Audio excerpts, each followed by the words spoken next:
여러분의 가장 좋은 친구는 누구입니까? 좋은 친구라고 이렇게 말을 제가 드렸는데 아마 여러분의 머릿속에 몇 분의 얼굴들이 이렇게 지나가실 겁니다. 저에게도 좋은 친구들이 이제 생각이 드는데요. 한 4명 정도 생각이 납니다. 그중에는 제 아내도 있습니다. 부부이기는 하지만 또 한편으로 저에게 가장 좋은 친구입니다. 또 함께 목회의 길을 걷고 있는 동기도 있고요. 또 이전에 교회에서 만난 동생도 있습니다. 그런데 더 중요한 질문은 이것입니다. 언제 그 친구가 나에게 참 좋은 친구인지를 확인할 수 있었는가? 뭐니 뭐니 해도 내가 어려웠을 때 아니겠습니까? 혹은 내가 실패했을 때, 큰 위기에 처했을 때 나를 어떻게 대해 주었는가? 내가 성공했을 때, 높은 지위에 올랐을 때, 남부럽지 않는 삶을 살아갈 때 옆에 많은 사람이 있을 수 있습니다. 그러나 내가 어려워질 때는 상황이 달라지죠. 아무도 주목하지 않을 때, 나의 일이 잘 풀리지 않거나 혹은 실패할 때, 때로는 남들에게 비난을 받고 있을 때 내 옆에 함께 한다는 것은 참 어려운 일일 것입니다. 또 그럼에도 불구하고 그때에 내 옆에 누군가 있어준다는 것은 그가 나를 정말 좋아하는구나, 그가 나를 정말 사랑하는구나 확인하는 순간이 되는 것이죠. 감사하게도 지금까지 제 옆에 있는 그 친구들은 그런 친구들이었습니다. 제가 잘 되든 안 되든 상관없이 내 옆에서 함께 인생을 살아주는 그런 사람들이었는데요. 아마도 여기 계신 분들은 제가 딱 봐도, 제가 뭐 관상반은 아니지만 제가 딱 봐도 좋으신 분들이셔서 참 좋으신 친구분들이 많을 거라고 생각이 듭니다. 그럼에도 불구하고 축복합니다. 이런 좋은 친구분들이 많으시길 축복합니다. 시간이 지나면 지날수록 우리의 인생의 짐을 함께 지며 즐겁고 행복하게 살아갈 믿음의 친구들이 많으시기를 축복합니다. 그러면 어떻게 하면 이런 좋은 친구들을 내 옆에 둘 수 있을까? 이것이 정말 중요한 질문 아니겠습니까? 제가 알고 있는 방법 중에 가장 좋으면서도 가장 중요한 방법을 알고 있습니다. 그것이 무엇이냐면 제가 좋은 친구가 되는 것입니다. 청년들이 이런 질문을 하곤 하거든요. 목사님, 어떻게 하면 좋은 사람 만날 수 있어요? 어떻게 하면 좋은 사람 만나서 함께 결혼할 수 있을까요? 라고 묻습니다. 그러면 제가 하는 대답은 하나입니다. 내가 좋은 사람이 되면 돼. 네가 좋은 사람이 되면 그 좋은 사람은 너를 알아보고 너와 함께하고 싶을 거야. 그리고 너도 그 좋은 사람을 알아볼 수 있게 될 거야. 정말 그렇지 않습니까? 사람은 비슷한 사람끼리 뭉치게 되어 있습니다. 내가 좋은 사람이라면 좋은 사람은 우리를 알아차리고 좋은 사람은 함께하고 싶을 것입니다. 결국 중요한 건 나인 것이죠. 내가 어떤 사람인가? 내가 어떤 좋은 친구가 될 수 있는가? 그렇습니다. 질문은 이렇게 귀결이 됩니다. 좋은 친구를 만나기 위해선 내가 좋은 친구가 되어야 한다는 것. 그렇다면 이제 핵심적인 질문인데요. 제가 질문을 많이 해서 죄송합니다. 핵심적인 질문인데, 그럼 좋은 친구는 어떤 사람인가? 나는 어떤 좋은 친구가 되어야 하는가? 일 것입니다. 오늘 우리가 읽은 성경에서 그 답을 찾을 수 있습니다. 흥미로운 것은 본문에서 그 답을 제시하는 인물이 다윗이 아니라 요나단이라는 것입니다. 큰 위기에 처한 다윗을 대하는 요나단의 모습을 통해 좋은 친구는 어떤 사람인지, 하나님은 이 땅에서 그분의 사람들과 어떻게 지내기를 원하시는지를 이 요나단을 통해서 우리에게 보여주시는 것이죠. 그리고 아마도 다윗에게 이 요나단과 같은 사람이 있기 때문에 요나단의 인생이 그렇게 아름다웠지 않았나라는 생각도 하는데요.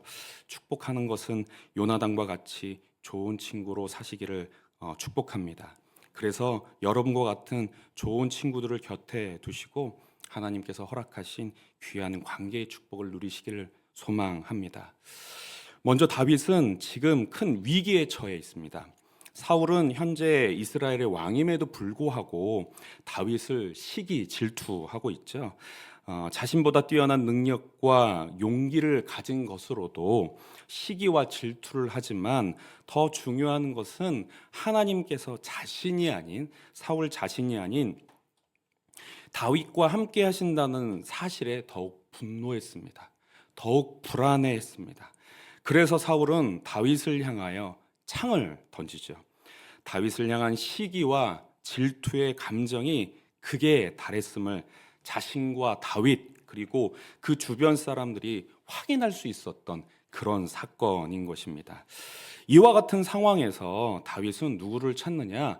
바로 요나단을 찾습니다. 이 과연 요나단이라는 사람이 누구길래 다윗은 이와 같은 상황에서 요나단을 찾았을까요? 먼저 요나단은 사울의 아들입니다. 우리가 너무나 잘 알고 있는 것처럼 이 요나단은 사울의 아들들 중에서도 왕위 계승 1위인 장남입니다. 그렇다면 사실 다윗은 요나단 만나는 것을 조심해야 했습니다.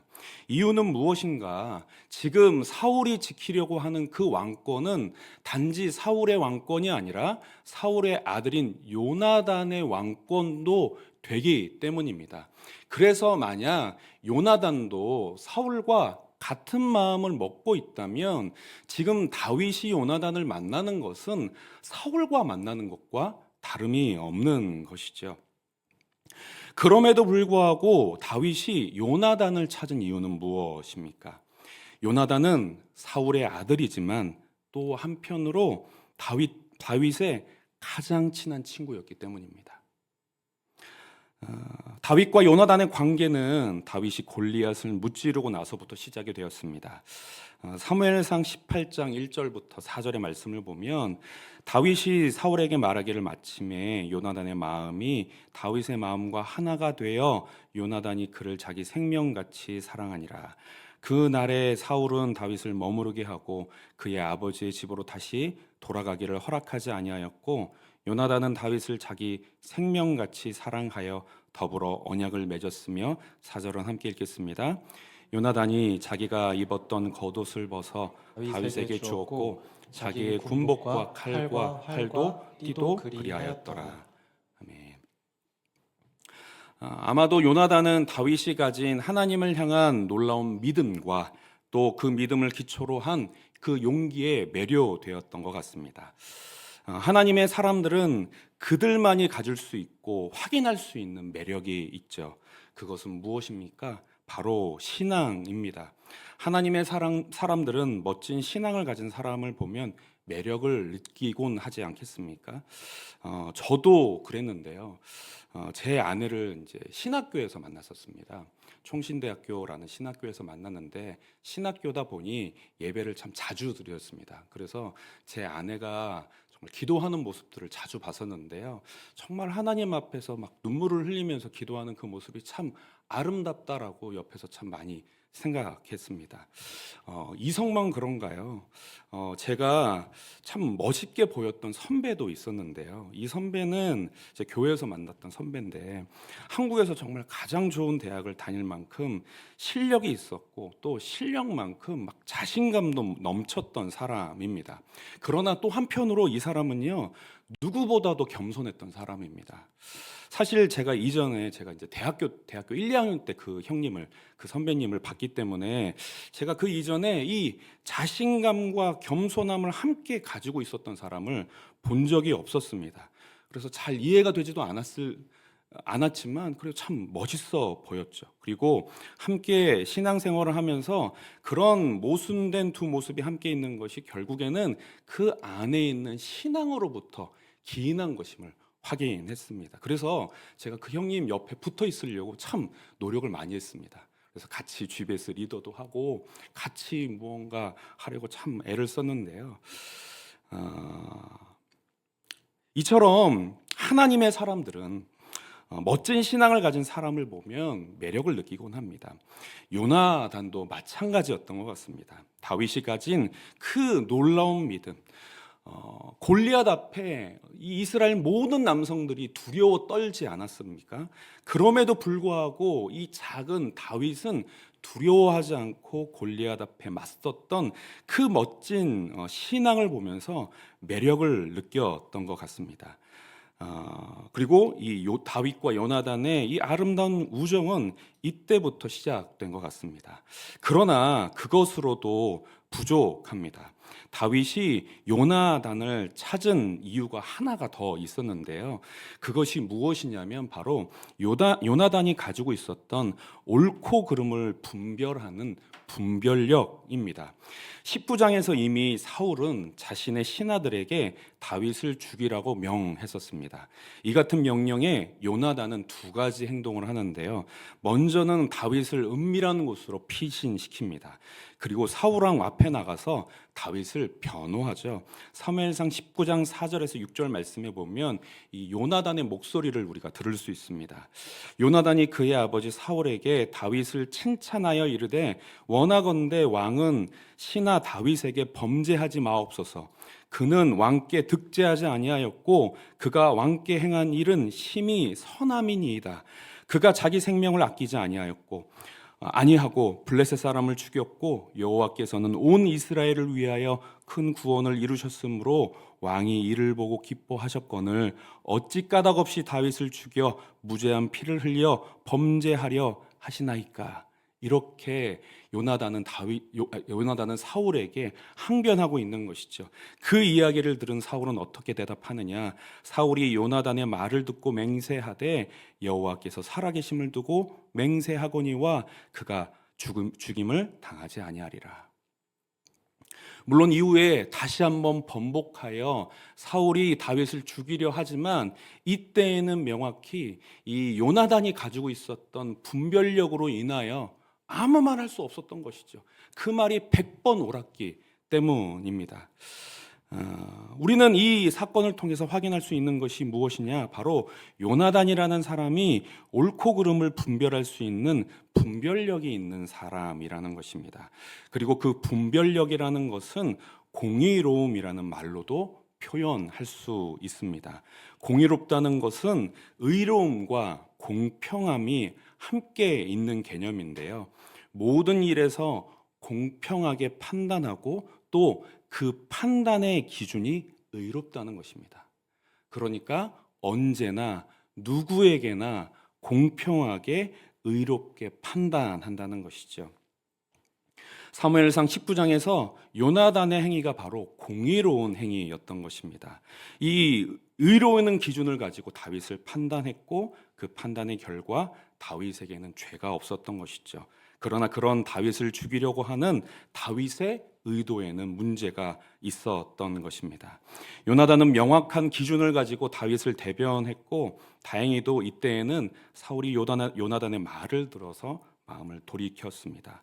다윗은 요나단이 사울의 아들이기는 하지만 자신을 사랑할 뿐만 아니라 공의로운 사람임을 알고 있었던 것이죠. 그렇기 때문에 사울에게 쫓기고 있었던 상황에서도 요나단을 찾을 수 있었던 것입니다. 저도 이 요나단과 같은 친구를 옆에 두고 싶습니다. 나를 좋아할 뿐만 아니라 공의로운 친구를 옆에 두고 싶습니다. 왜 그런가? 이와 같은 친구를 제 옆에 둘 때 나의 삶이 바른 길로 나아갈 수 있기 때문입니다. 저는 참된 사랑은 상대방을 바른 길로 인도할 수 있어야 한다고 생각을 합니다. 잘못했을 때 그의 잘못을 지적해주고 옳은 일을 했을 때 응원해 주어야 한다고 생각을 합니다. 이 자녀를 사랑하는 일만 생각해도 이 개념이 너무나 명확하지 않겠습니까? 우리도 우리의 자녀들을 너무나 사랑하기 위해 자녀가 바른 삶을 살도록 근실히 지적하고 가르치는 것이죠. 제 주변에도 공의로운 사람이 있습니다. 아까 말씀드렸던 그 친구 중에 한 사람인데요. 처음에는 이 사람이 참 어려웠습니다. 왜냐하면 항상 옳은 말만 해대기 때문입니다. 정말 해댔는데요. 듣기 싫은 소리를 하니까요. 그러니까 저는 그 옆에서 잘한다, 잘한다 응원을 해주기를 원하는데 응원을 해주기를 망정 나의 잘못된 행동, 나의 잘못된 선택, 내 안에 있는 그릇된 욕망들을 건드리면서 계속 옳은 얘기만 하는 것이죠. 그런데 지금은 자신 있게 말할 수 있는 것은 무엇이냐면 그 친구가 저에게 가장 좋은 친구라고 말할 수 있습니다. 그 친구가 저를 살렸고 그 친구의 말이 저를 바른 길로 인도했고 그 친구의 지적이 저를 악에서 구했다고 말할 수 있기 때문입니다. 처음에는 듣기 싫었으나 지금은 중요한 결정을 내려야 할 때면 항상 먼저 상의합니다. 왜냐하면 그는 공의로운 사람이니까요.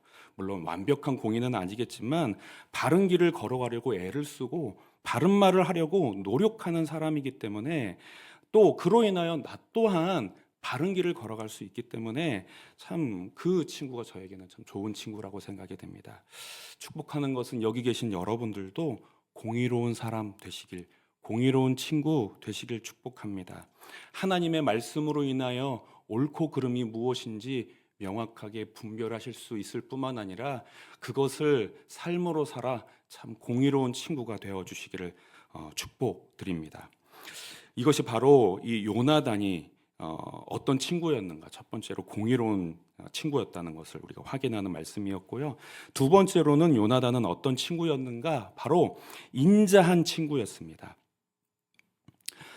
다윗은 요나단에게 자신의 억울함을 호소하죠. 이전에도 그랬지만 내가 무슨 잘못이 있느냐? 나는 잘못이 없다. 그런데 자네의 아버지는 왜 나를 여전히 죽이려고 하는가? 호소하는 것입니다. 그리고 이렇게 요청을 하는데요. 사무엘상 20장 5절에서 8절의 말씀입니다. 다윗이 요나단에게 이르되 내일은 초하루인즉 내가 마땅히 왕을 모시고 앉아 식사를 하여야 할 것이나 나를 보내어 셋째 날 저녁까지 들에 숨게 하고 내 아버지께서 만일 나에 대하여 자세히 묻거든 그때 너는 말하기를 다윗이 자기 성읍 베들레헴으로 급히 가기를 내게 허락하라 간청하였사오니 이는 온 가족을 위하여 거기서 매년 제를 드릴 때가 됨이니이다 하라.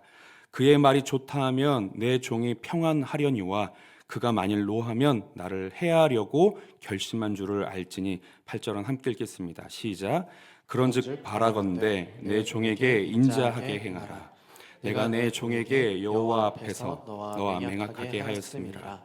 그러나 내게 죄악이 있으면 내가 친히 나를 죽이라. 나를 내 아버지에게로 데려갈 이유가 무엇이냐 하니라. 아멘.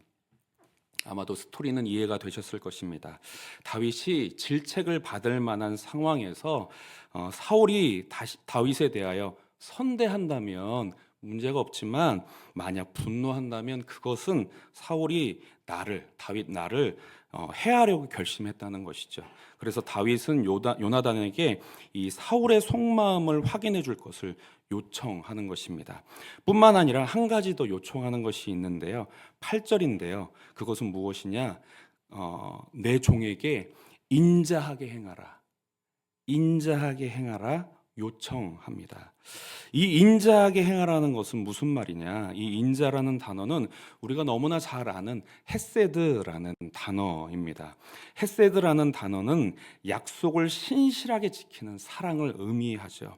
그러니까 다윗은 요나단에게 우리 관계에서의 그 사랑에 근거하여서 약속을 신실하게 지켜줄 것을 요청하고 있는 것입니다. 그럼 그 약속의 내용은 무엇인가? 이전에 다윗과 요나단이 언약을 맺은 것은 사실 18장 3절 뿐입니다. 18장 3절과 4절 말씀에 보면 이런 말씀이 있는데요. 요나단은 다윗을 자기 생명같이 사랑하여 더불어 언약을 맺었으며 요나단이 자기가 입었던 겉옷을 벗어 다윗에게 주었고 자기의 군복과 칼과 활과 띠도 그리하였더라 라고 기록을 하고 있습니다. 그러니까 이 요나단이 다윗과 언약을 맺으며 자신의 옷뿐만 아니라 무기까지도 주었다는 것인데요. 신학자들은 이 부분을 매우 상징적인 행동으로 해석을 합니다. 이와 같은 행위가 요나단 자신은 이 차기 왕권에 별로 관심이 없음을 밝히는 행위일 뿐만 아니라 오히려 다윗이 되어야 한다고 본인의 입장을 밝힌 것으로 해석할 수 있다는 것입니다. 그러니까 정말 만약 요나단이 이와 같은 마음으로 자신의 옥과 무기를 주었다면 저는 정말 이 요나단이라는 사람이 훌륭한 사람 아닌가 생각이 듭니다. 이 사람이라면 이 왕의 자리에 욕심이 나지 않겠습니까? 그런데 자신보다 더 훌륭한 사람 혹은 하나님께서 함께 하시는 것 같은 사람이 눈에 보이니 그 사람을 보고 이 사람이 하나님께서 세우신 이스라엘의 왕이구나 인정을 하고 그를 오히려 세워주고 있는 것이죠. 그러나 이 20장에서 이 다윗이 언급한 이 약속을 이행해 줄 것을 요청하는 것은 나를 왕으로 인정하라. 이전에 나를 인정했던 것처럼 나를 왕으로 인정하고 나를 지켜주라 라는 말은 아닐 것입니다. 왜냐하면 8절 말씀을 다시 보시면 다윗이 요나단에게 이렇게 말을 하거든요. 내 종에게 인자하게 행하라. 만약 자신이 왕이 될 사람이라고 말하면 종이라고 말하지 않았겠죠. 그리고 이후에 내가 죄악이 있으면 내가 친히 죽이라 명하지도 않았을 것입니다. 그러니까 이 말씀을 우리는 어떻게 이해해야 하냐면 다윗이 언급한 약속은 사랑을 바탕으로 한 약속이기에 아까 말씀드렸지 않습니까? 이 헤세드가 사랑을 근거로 한 이 신실하게 약속을 지키는 그 사랑이라고 말씀드렸지 않습니까? 그러니까 이 사랑을 바탕으로 한 약속이기에 서로를 지키고 보호하는 우정의 약속으로 추측할 수 있는 것입니다. 실제로 이후에 요나단과 다윗은 서로를 정말 인자하게 대합니다. 신실하게 그 서로에 대한 약속을 지키죠. 요나단은 사울이 다윗을 죽이기로 작정했음을 알고 다윗을 보호합니다. 그러면서 이와 같이 언급하는데요. 20장 42절입니다. 우리 함께 읽어보겠습니다. 시작. 요나단이 다윗에게 이르되 평안히 가라. 우리 두 사람이 여호와의 이름으로 맹세하여 이르기를 여호와께서 영원히 나와 너 사이에 계시고 내 자손과 내 자손 사이에 계시리라 하였느니라 하니 다윗은 일어나 떠나고 요나단은 성읍으로 들어가니라. 아멘. 이 요나단은 철저히 하나님 앞에서 이 다윗과 신실한 관계를 맺었고 또 그들이 맺었던 언약과 같이 다윗을 보호하며 이렇게 숨겨주는 모습을 볼 수 있고요. 또 이후에 이 요나단이 죽고 사울이 죽은 후에 다윗이 이스라엘 왕이 되었을 때 요나단의 아들인 무비보셋을 지키고 아끼고 사랑했던 것을 우리는 알 수 있습니다. 사무엘하 9장 1절인데요. 다윗이 이르되 사울의 집에 아직도 남은 사람이 있느냐? 내가 요나단으로 말미암아 그 사람에게 은총을 베풀리라 하니라. 여기서 나오는 은총이 바로 헤세드라는 단어입니다. 신실하게 요나단과 맺었던 그 약속을 지키는 것이죠. 요나단은 어떤 친구입니까? 정말 인자한 친구입니다. 신실한 친구입니다. 다윗을 사랑하여 다윗과 한 약속을 신실하게 지키는 사람입니다. 자신의 한 말을 가벼이 여기지 않고 그 말을 지키기 위해 노력하는 사람인 것이죠. 우리는 이 땅을 살아가며 다양한 사람들을 만납니다. 함부로 말을 하며 지키지 못할 약속을 남발하는 그런 사람들도 만나고 또 어떤 사람은 함부로 약속하지 않고 자신이 한 약속을 지키기 위해 부단히 애쓰는 사람들 또한 만납니다. 그리고 그 결과로 함부로 말하며 지키지 못할 약속을 남발하는 사람은 한없이 가벼이 보이고 또 반대로 함부로 약속하지 않으며 자신이 한 약속을 지키기 위해 부단히 애쓰는 사람은 진중하고 무게가 있는 사람으로 보기 마련입니다. 여러분, 이렇게 두 사람이 우리 앞에 있습니다. 여기 계신 여러분들은 어떤 사람과 함께 살아가고 싶으십니까? 어떤 사람과 인생길을 함께 걸어가고 싶으십니까? 너무나도 당연한 질문이죠. 우리는 본능적으로 압니다. 당연히 신실한 사람입니다. 자신이 말한 것을 신실하게 지키는 사람. 왜냐하면 말이 가벼운 사람, 함부로 말하는 사람, 지키지도 못할 약속을 남발하는 사람은 믿을 수 없기 때문입니다. 그 사람의 진심을 알 수도 없을 뿐만 아니라 그가 한 말을 믿을 수 없기 때문인 것이죠. 만약 제가 우리 아이들을 사랑한다고 말하면서 맛있는 건 저 혼자 먹습니다. 그러면 제가 사랑한다고 말할 수 있을까요? 제가 우리 아이들을 사랑한다고 말하면서 오늘같이 추운 날 저의 방만 보일러를 틀고 아이들의 방은 보일러를 끄는 거예요. 그랬다는 게 아닙니다. 예를 드는 겁니다. 제가 우리 아이들을 사랑한다고 하면서 좋은 곳으로 여행을 가면 저만 가고 제 아이들은 어디 맡겨두는 것이죠. 만약 제가 그렇게 행동한다면 신고하셔야 됩니다. 부모가 아니죠. 그리고 그것을 사랑한다고 말할 수 있겠습니까? 사랑한다고 말할 수 없는 것입니다. 어찌 보면 참된 관계는 말에 있지 않는 것 같습니다. 행동에 있는 것 같습니다. 참된 사랑은 말에 있지 않는 것 같습니다. 행동에 있는 것 같습니다. 사랑한 만큼 행동해야 그것이 참된 사랑이며 참된 관계가 된다는 것이죠. 여기 계신 우리 모든 하나님의 자녀분들 인자한 친구가 되어 주시길 축복합니다. 신실한 친구 되시기를 축복합니다. 함부로 말하지 않고 말한 것을 신실하게 지키기 위해 부단하게 애쓰며 믿을 만한 사람이 되시길 축복합니다. 그럴 때 우리의 친구들은 우리와 함께 할 것이며 우리가 믿을 만한 사람이기 때문에 우리를 통하여서 정말 아름다운 삶을 누리게 될 것입니다. 신실한 친구가 되어주시는 저와 여러분들 되시길 축복합니다. 마지막으로 요나단은 용기 있는 친구였습니다. 요나단은 다윗의 요청대로 사울의 의중을 살피죠. 다윗이 참여해야 할 식사의 자리에 다윗은 참여하지 않습니다. 그리고 사울은 거듭 식사의 자리에 나오지 않는 이유를 묻죠. 요나단은 다윗과 약속한 대로 가족의 제사를 참여하기 위해 참석하지 못하였노라고 대답합니다. 이에 사울이 어떻게 대답을 하는가? 정말 무섭게 분노하면서 말을 합니다. 30절과 32절의 말씀인데요. 함께 읽어보겠습니다. 시작. 사울이 요나단에게 화를 내어 그에게 이르되 패형무도한 계집의 소생아, 내가 이새의 아들을 택한 것이 내 수치와 내 어미의 벌거벗은 수치됨을 내가 어찌 알지 못하랴. 이새의 아들이 땅에 사는 동안은 너와 내 나라가 든든히 서지 못하리라. 그런즉 이제 사람을 보내어 그를 내게로 끌어오라. 그는 죽어야 할 자이니라 한지라. 사울은 요나단을 향해 분노합니다. 30절에 보시면 패형무도한 계집의 소생이라 요나단에게 욕을 하잖아요. 그런데 새 번역에서는 이 부분을 어떻게 번역을 하냐면 이 사생아 같은 자식아 라고 번역을 합니다. 그러니까 지금 사울은 요나단에게 정말 부모로서 해서는 안 될 말을 하면서까지 분노하고 있는 것이죠. 왜 그렇습니까? 요나단이 이어받아야 할 이스라엘 왕권을 요나단 스스로 발로 걷어차고 있기 때문인 것이죠. 요나단은 그런 사울을 향하여 이렇게 항변합니다. 32절인데요. 이렇게 말하죠. 그가 죽을 일이 무엇이니까? 무엇을 행하였나이까? 무슨 말입니까? 다윗이 죄가 없다고 항변하고 있는 것이죠. 다윗이 무슨 죄가 있습니까? 다윗이 아버지에게 무슨 죄를 지었습니까? 왜 그러십니까? 라고 항변하고 있는 것입니다.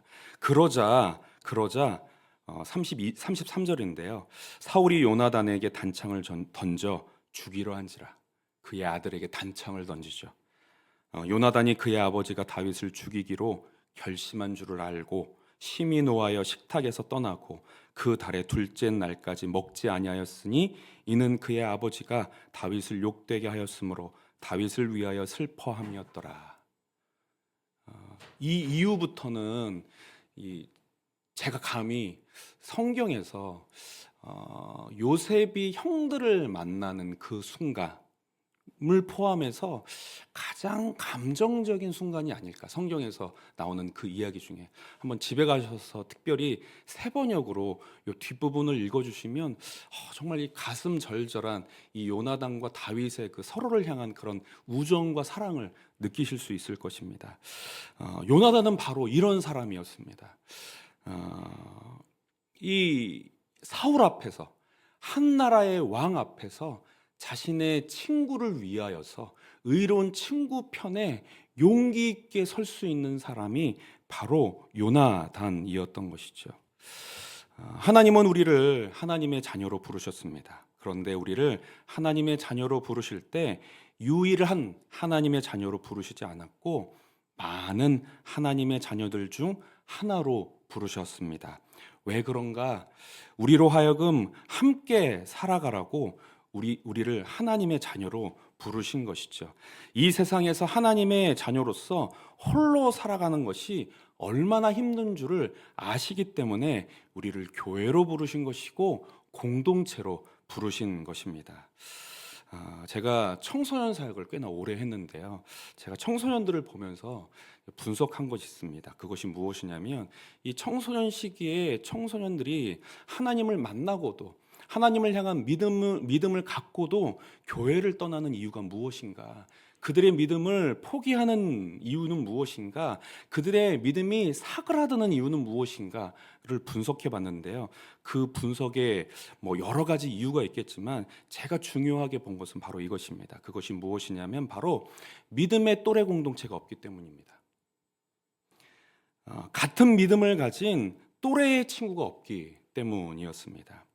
함께 하나님을 알고 함께 하나님을 전심으로 예배할 친구, 세상에서 이 하나님의 자녀로서 살아가다가 얻어 터지고 올 때가 있지 않습니까? 그럴 때 친구로서 어깨를 기꺼이 빌려줄 수 있고 그 심정을 헤아려 줄 수 있는 그런 친구가 없기 때문에 많은 이 한국교회 청소년들이, 믿음을 가진 청소년들이 교회를 떠나는 것 아닌가 생각이 들었습니다. 그리고 반대로 이런 믿음의 친구들이 있는 우리 청소년들은 교회를 떠나지 않고 굳건히 교회에 남아서 신앙생활을 하며 오래도록 믿음의 자리를 지키는 것을 제가 오랫동안 청소년 사역을 하며 두 눈으로 목도했습니다. 왜 그런가? 있어야 할 곳에 함께 있었기 때문인 것이죠. 우리도 마찬가지입니다. 우리도 함께하면 감당할 수 있습니다. 혼자서는 주님이 우리에게 맡기신 삶을 감당하기 어렵지만 함께한다면 힘을 내어 감당할 수 있는 것이죠. 그래서 우리에게 소그룹이 참 중요한 것입니다. 혼자서 기도하는 것은 힘들지만 함께 기도할 때 할 수 있기 때문입니다. 혼자서 말씀 보는 것은 힘들지만 함께 말씀을 볼 때 읽을 수 있기 때문인 것이죠. 또 혼자 말씀대로 살아가는 것은 힘들지만 함께 말씀대로 살아가는 것은 할 수 있기 때문입니다. 그래서 우리는 용기를 내어야 합니다. 우리가 내어야 할 용기는 요나단과 조금 다를 수 있습니다. 요나단이 내었던 그 용기는 아버지와의 단절, 소외됨의 그 어려움을 극복하고 다윗의 편에 서야 할 용기였습니다. 그러나 우리가 내어야 할 용기는 은혜의 자리에 나오지 못하고 있는 사람에게 그 자리를 권할 수 있는 용기, 또 모두 함께 옳은 삶을 살아가고자 권하는 그 권함을 말할 수 있는 용기가 아닐까 생각이 됩니다. 여기 계시는 우리 모두는 요나단과 같이 용기를 내어서 우리가 있어야 할 곳에서 함께 살아가시는 저와 여러분들 되시길 축복합니다. 우리는 요나단을 통해 하나님 안에서 참된 믿음의 친구가 누구인지를 확인했습니다. 요나단은 어떤 친구였습니까? 첫 번째로는 공의로운 친구였습니다. 옳고 그름을 명확히 알고 사랑하는 친구를 바른 길로 인도할 수 있는 그런 사람이었습니다. 두 번째로는 인자한 사람이었죠. 함부로 말하지 않고 자신이 한 약속을 끝까지 지키는 사람이었습니다. 다시 말하면 신뢰할 수 있는 사람, 믿을 만한 사람이었던 것이죠. 마지막으로는 용기 있는 사람이었습니다. 의로우며 편에 기꺼이 함께할 수 있는 그런 용기 있는 친구였습니다. 그래서 하나님께서 기뻐하시는 삶을 살아갈 수 있도록 힘을 주는 그런 친구였던 것이죠. 우리도 그런 사람 되기를 소망합니다. 우리도 그런 좋은 친구 되기를 소망합니다. 그리고 우리도 반드시 그런 좋은 친구가 되어야 합니다. 그리고 저는 감히 될 수 있다고 여러분들에게 감히 말씀드립니다. 왜 그렇게 말씀드릴 수 있는가? 바로 예수님이 우리에게 그런 좋은 친구이시기 때문입니다. 요나단이 보였던 공의로움과 인자함, 그리고 의로움과 용기 등은 바로 모두 다 하나님의 성품에서 기인한 것입니다. 예수님이 우리에게 보이신 모습이었던 것이죠. 예수님도 공의로우시지 않습니까? 공의로우셔서 언제나 우리에게 말씀을 기준으로 해서 바른 길로 인도하십니다. 또 예수님은 인자하시죠. 인자하셔서 예수님이 우리의 죄를 대신하여 형벌을 받으셨으며 우리를 위해 죽으셨다는 사실을 믿으면 그 약속을 신실하게 지키시는 분이십니다. 주님의 자녀 되도록 우리를 끝까지 지키시는 분이 바로 우리 예수님이신 것입니다. 또한 예수님은 이 땅에 연약한 아기의 몸으로 오시는 것을 두려워하지 않으셨으며 십자가 형벌 앞에서도 두려워하지 않으셨습니다.